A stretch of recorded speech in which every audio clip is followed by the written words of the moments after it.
Welcome to the X Corner. I'm here adding a little mutation to the SuperHeroCrew still. I'll be covering the X comics for the week of April 24th, 2019. This week we have 4 comics. Age of X-Men, The X-tremists, number 3. Marvel Comics Presents, number 4. Mr. and Mrs. X, number 10. And War of the Realms Uncanny X-Men, number 1 of 3. Spoilers, of course.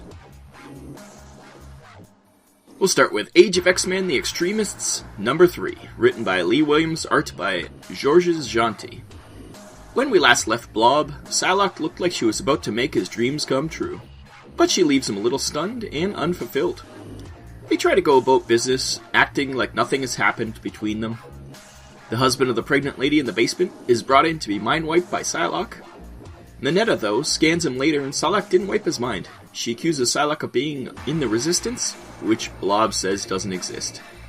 She storms out saying she'll prove they exist. Psylocke and Blob spend more time together, and she shares some depressing stuff about herself, which she is glad to be rid of now in the post-feelings world. Blob tells her she's beautiful even if she doesn't see it, and that he betrayed the whole team for her. He says he's the central nervous system of the team, and she's the heart. She then says Minetta is probably the ass. The team gets a lead on a teen party that they should go break up. Minetta rushes in and says this is a resistance meeting. They scare the kids into a fight with Department X, cleaning their clocks in no time. Blob loses it on Minetta, who faked the tip to try and reveal the resistance. He blames her for them fighting a bunch of kids who weren't doing anything wrong, and it then kicks her off the team. So Blob is lovesick and will do anything for Psylocke. I can't see this going sideways at all. This series seems to be meandering, but still I can see where it's going now, at the very least. It's taking its time getting there, though. Not my favorite of the minis, but it wasn't bad. Even I almost fell for Psylocke's manipulations, but thinking back, I'm on to her. Also Blob realizing, as they were beating up some kids, that people see them as monsters, and that they're the bad guys. He never saw himself that way. Poor Blob. 7 out of 10. Then there's Marvel Comics Presents number 4, written by Charles Soule, art by Paolo Sequeira. In the Wolverine section of this anthology, the Demon is coming back.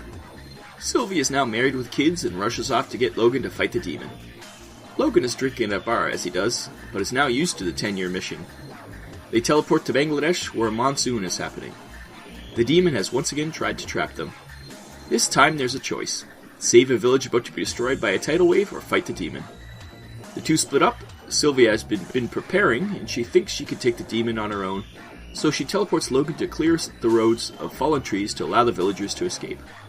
They both succeed, and all looks good, but that can't happen. As Sylvia is banishing the Demon, he grabs her and drags her through the portal with him. This was an okay escalation of the 10-year story, until the end where it got real interesting. We'll see how spending 10 years in hell will affect Sylvie next time. I wish Logan would have had his memory messed with at this point, since it's post-Weapon X, as we see as adamantium claws. We'll see next time if he's forgotten Sylvie, otherwise I think they missed a trick. 7 out of 10. Then we have Mr. and Mrs. X number 10, written by Kelly Thompson, art by Oscar Belzedois. Mojo joins the fight against Spiral, Gambit, and Rogue. Gambit calls in some help with a resistance cell he met somewhere along the way, and Rogue goes after Mojo. Mojo reminds her the last time she tried to absorb him that she failed, and she says she's grown since then. She gets a glimpse of his memories, including his girlfriend from the X-Men Black one-shot. Gambit meanwhile gives what he thinks is a baby to Spiral, but is in fact part of her soul that Mojo had stolen. She's made whole, but with his return, it does give her a conscience, so she stays to help Rogue and Gambit instead of running away. Mojo smacks down Spiral and Gambit, but Rogue absorbs Spiral's teleportation ability, and Gambit uses his powers to charge the entire tower. They teleport out, and Mojo blows up, though Spiral says he'll survive because he always does. She teleports the two back home, and they are bombarded with texts and messages, presuming telling the world is ending and the X-Men are all dead. But they take a much-needed break, and some R&R, if you know what I mean. Wink wink, nudge nudge. Rogue finally listens to a message from Captain Marvel asking for help, so she rushes off. Gambit then is confronted by a man who's been hiding out. It's his father saying there's trouble in New Orleans. As a finale to the Mojo arc, it was a little bit rushed, but I do like how with each arc ends, there's quite a bit of pages dedicated to denouement and set up for the next set of adventures. The art as always was great, especially the Spiral getting her soul back scene. I think the Mojo story probably went one issue too long, because I was glad it was over. Some Earth-based action would be a nice change for the next arc too. 7 out of 10. Lastly, we have War of the Realms Uncanny X-Men number 1 of 3, written by Matthew Rosenberg, art by Perry Perez. The Uncanny X-Men are after Nanny and the Orphan Maker, who are some of the oddest villains ever. Mid-fight, Danny gets a premonition and has Magic teleport her out of there. The X-Men have a tough fight, but eventually win, and Magic teleports back saying Danny is in trouble. The team teleport to New York City, but find it's been taken over by Dark Elves and their allies. They fight a bunch of them, and even as they beat one group, more show up. They run and are confronted by a frost giant. Magic has gone back to base to get reinforcements, and even Havoc's blast doesn't affect the giant. Banshee then screams in and blasts right through the giant's head. Magic has indeed brought reinforcements. Wolfsbane was smashed down into the sewers though, and Magic jumps down with Hope and Chamber to find her. The others go off to find Danny. The sewer gang find and save Wolfsbane from some elves, but are met by a mysterious stranger. Back topside, the others find Danny.